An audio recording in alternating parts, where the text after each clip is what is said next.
What's up, guys? Bachata Rockstar here, and I wanted to talk about masculinity and the idea of being a man and how that sort of applies to dance and how that applies to society at large and specifically to groups of society at large that I've personally been involved in. So there's going to be a lot of backstory here, but it's going to all tie in, and I think it's going to be great. And you're going to learn a lot about me and sort of my idea of how I view myself and how I view men being men. Football season is coming up, and for those who don't know, I coached football for 4 years. I played football for 4 years, not the same years, obviously. My dad was a football coach. My brother was a football coach and player. My dad also played. There are photos of me as a 4-year-old wearing 49ers jerseys. I still like football a lot to this day, but I'll be honest, I'm not that into watching the games as much anymore. And one, it's a time issue, but two, I don't know. The idea of masculinity that football sort of puts forward is not one that I adhere to as much anymore. Um, but I do want to sort of talk about the good things and the bad things when I think about the way masculinity is defined within football, and then later on other venues and things where I've found masculinity defined in my life. So football's definition of masculinity is basically this: go balls out and win. And then on the flip side, there's also the strategic elements to football, which says outthink your opponent and win. But ultimately, the one that is the highest is the aggression. Because there's been so many games where we have literally just out fought our opponents and won. Where we didn't have the best strategy, we didn't have the best offense, we weren't that creative, we weren't that interesting, we weren't that submersive, I guess. Submersive. You know what I mean. We weren't that slick with our offense and defense. But we just played really hard and we won. So I think, that's both good and bad, right? The idea of football that you can just play as hard as you possibly can and find success and do whatever it takes to succeed, I think that's a good thing. I think that in and of itself is a good thing.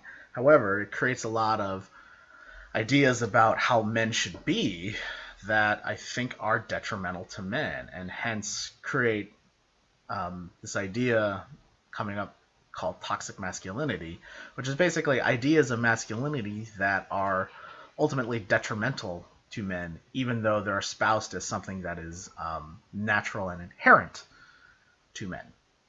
So the idea of men being very aggressive and men having a lot of testosterone and just going really, really hard all the time, yeah, I mean, that's inherent in football culture, and I think that's inherent in society as large. And this is why football is seen as sort of an American ideal and as a cultural ideal, is because of that. But I think what a lot of people don't see behind that is the strategy that's involved in football, and the positioning and the team aspects and the team building. And there's a lot of great things about football. But when it comes to defining yourself as a man through football, I feel like a lot of the ideas that football espouses are ultimately bad for you. Especially the idea of unchecked aggression, of just going as hard as you possibly can, because guess what that leads to? Well, I hate to say it, it leads to a lot of violent behavior. This is why domestic violence and domestic abuse is really high in football players. You see it a lot, you know. And culturally, a lot of those ideas are in there. And it's really hard to hold yourself back when you've been told your whole life to not hold yourself back. Now, if you have come up in good football teams and good football systems, and ones that are actually smart and educated and civilized, you'll learn that control is actually a huge part of the game. Not overcommitting to things, not letting your aggression get the best of you. There's a lot of plays in football and offense. One of our best plays was a trap play. And basically, a trap play is we would let one of our opponents come up the field, and then we'd hit them on the side. We'd take one of our guys on the left side of the field and move him to the right side of the field and hit that guy that we intentionally let through. So he's thinking, hey, I can use my aggression now to make a big play, and I will be validated for it. Boom. We hit him on the side, we knock him out, creating a huge hole, thereby letting us win. So in that sense, we outthought our opponents, but we also used their aggression against them. And that's what a lot of people don't see when it comes to football. The problem is, though, is that if you have poor systems, if you have poor coaches, if you have, just a lack of information and a lack of education, then you get these football teams that are just all aggression. And like I said, if you're all aggression, you're not going to play at the highest level. But then you have people come out of those systems, and all they do is be aggressive. And hence, because it's worked for the most part up until this point, they're going to carry that on after football. And they're going to carry those ideals on later on in life. And they're going to teach that to their children. And they're going to teach the idea of unchecked aggression and that being an inherently masculine trait. And it's not. And it's not a good thing. And ultimately, it's bad for them. And so that's where the idea of toxic masculinity comes in. So I don't think football is a broken system. I just think the people that run it need to be better educated and need to better educate the people that are in it. So let's move on to another section of my life, heavy metal. So I listened to a crap ton of heavy metal, probably all the way up until I was about, right before I started dancing, actually. Long time. And I still enjoy the music, but I barely listen to it now. And at the time, it was providing me with a place to get all this manly aggression out. I needed a place to put this aggression into, and it was awesome going to rock concerts and getting into mosh pits and just hitting people and oh man, it was great. And a lot of this was post-football, so there was a void there, and I needed to fill that void, and heavy metal was the place that did it. But much like football, what a lot of people don't understand is there are rules to the mosh pit too. Go with the flow. No kicking, no punching. Use flat, blunt parts of your body to run into somebody. If there's people standing in the middle, don't hit them. If there's people that are stationary that aren't hurting anybody, don't hit them. If some dude is kicking around like that, you nail them because they don't get it. And so, really what heavy metal taught me is that getting this emotion out was a good thing. But let's face it, this is not the ideal place. You leave a rock concert and a lot of times I'm bruised up, but I felt great. It was really nice to get it out. My problem is that heavy metal concerts basically became my fight clubs, and you get done, you're just like, I feel cathartic. I feel like I released everything. But you're not actually improving yourself. You're just getting out the bad. And so heavy metal gave me a place to get out the bad, but I needed a place to actually improve, to get better. Where if the bad leaves, where's the good? And of course, heavy metal also taught a lot of negative things to me as well, right? That, I don't know, the devil was good. But it also taught me that just being on the road and being a loner and, these negative emotions, anger, fear, destruction, were all glorified. And I don't think that's very good either, obviously. Even though I was getting out these negative emotions were also building up way faster than they did before. I had a lot of angst at that time, and that's why heavy metal appealed so much to me. So let's move on a little farther in my life now. Pretty much still into metal, but starting college and see poker on TV, and I've been playing poker for years, and I was like, oh, okay, here's something else. And so poker also has its rules of masculinity in it. But it's different because it's so much more strategic. It's of the mind, right? It's not like football or heavy metal where it's of the body and it's physical, utilize your anger. Here it's about finding places where you have strategic advantage and then utilizing that and ruthlessly exploiting that. And so what I really loved about poker is it allowed me to engage my mind, and it also allowed me to compete. So I was utilizing my aggression, but I was utilizing my aggression in a very strategic manner. I was utilizing my aggression in a way that would most benefit me. So, I'm getting more efficient and using my aggression in a more optimal way. So that's great, right? That's certainly better than what football and heavy metal had taught me, which is just unchecked aggression. So, what's the problem with poker? Poker, unfortunately, taught me ruthlessness. It taught me to not care about other people. And it also taught me that you need to stand up for yourself at all times and never back down because you need to let others know this is my table, I'm running the show.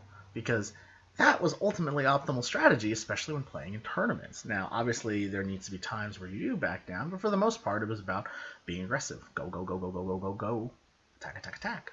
But at optimal times. So even though I was controlling my aggression, I was still utilizing my aggression in a way that ultimately felt negative to me because I was cutting others down. Poker is a 0-sum game, right? Nobody actually wins because everybody brings their money to the table, and then somebody gets money, but then somebody else had to lose money. So I didn't really feel as fulfilled doing that. So I was utilizing my aggression better. What was I really doing to make myself a more complete sort of person? There are still these toxic ideas that are coming to me. The idea of me against the world. The idea of everybody is a sucker waiting to be had. The idea of that, I need to protect myself at all times, and I can't let people in, and I can't show my emotions, and I can't be vulnerable because a vulnerable is a vulnerability, and that can be exploited. Same thing with football, same thing with heavy metal, right? Any sort of true vulnerability would be exploited. And so then, here comes dance. And it's unlike anything I've ever done up until this point. Now, all of a sudden, the idea of vulnerability is a good thing. The truly best dancers are vulnerable. They expose their emotions.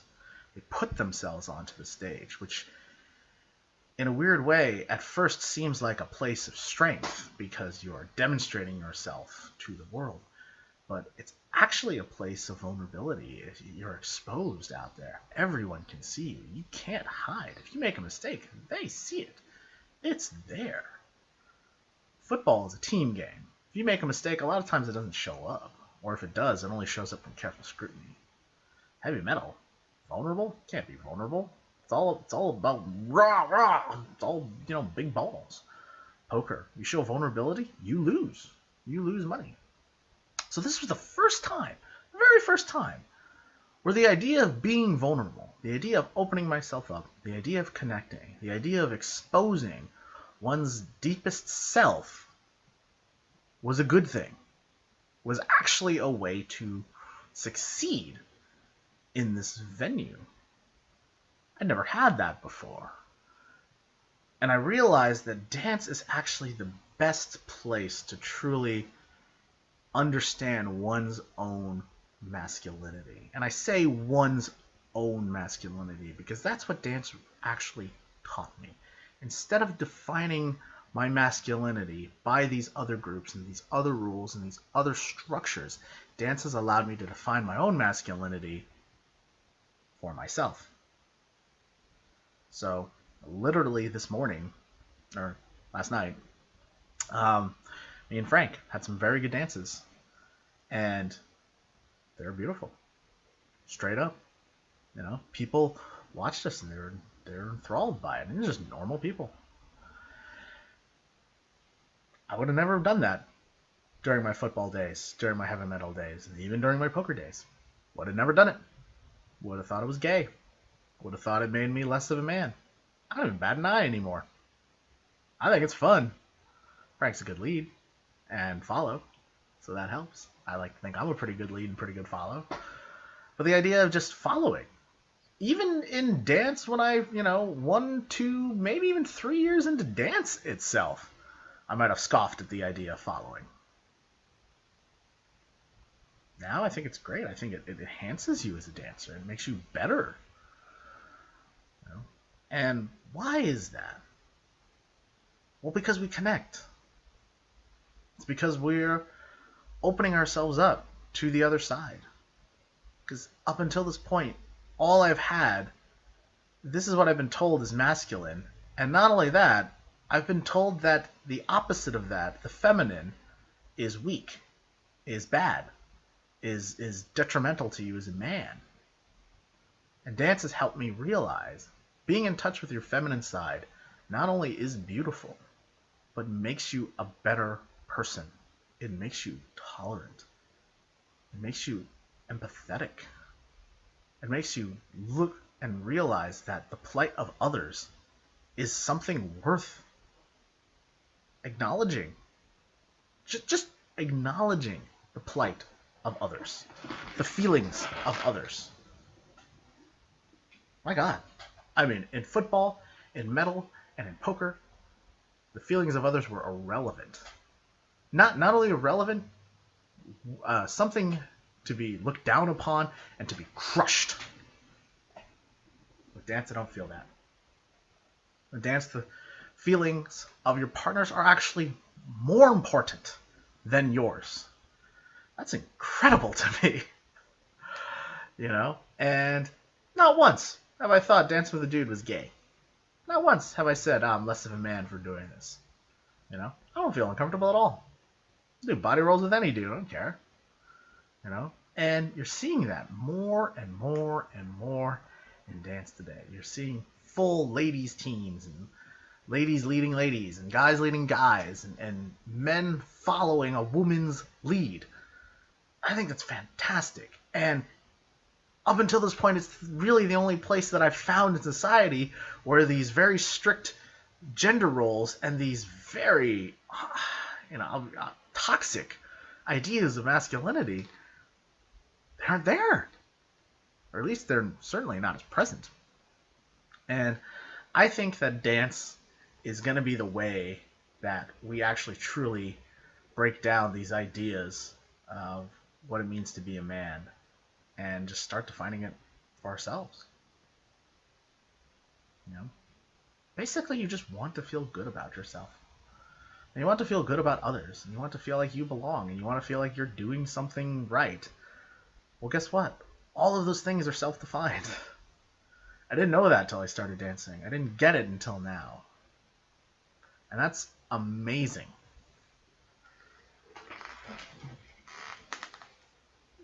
Dance allows you to connect with you, with the real you. Everyone should do it. The idea of touching another human being and connecting with another human being, it's beautiful. And I get to do it all the time. I could never do that up until this point. And I love it. I just love it, I mean, every time I see any of my guy friends, right, I just, big old hug, hey, how's it going? It's all good, Just the idea that could be gay or that could be negative, it's not even there anymore. Just appreciating each other as people and appreciating each other on this very basic physical, emotional level. It's so wonderful, and we should all be doing it. And it's no wonder that it's so easy to make friends through dance, because you strip away all the bullshit, and here you are. And it's just the simple essence of you. And this is why I think dance is going to actually break the gender roles. And I think that is the place where ultimately we're going to see the most change. You know, if you look at a lot of like civil rights movements and stuff like that, like how did a lot of these cultures get accepted? They got accepted through music and dance. You know, it was people, you know, hearing jazz music or hearing Motown, soul, things like that, and they're just like, this is awesome. I want to dance to this. I want to listen to this. You know, so what if black people are doing it? It doesn't matter. You know, music, dance, art transcend all these barriers. Transcend the masculine, the feminine, the black, the white, the yellow, the purple, the green. It doesn't matter. That's not there anymore. All that's there is the art. All that's there is the beauty and the love. And if more people were exposed to these things, if more people were exposed to beauty, love, connection, physical, emotional connection, we can heal the world. So, remember, when you go out to dance, you're not just dancing, you are healing the world one dance at a time. Thank you so much, guys. Keep learning, keep rocking. Rockstar, see you later. Thank you so much for watching, guys. If you want to see the newest videos, you can click here. If you want to see a recommended playlist, you can click here. And if you'd like to subscribe, you can click right here. Thank you so much, guys. Keep learning, keep rocking. The Rockstar will see you later.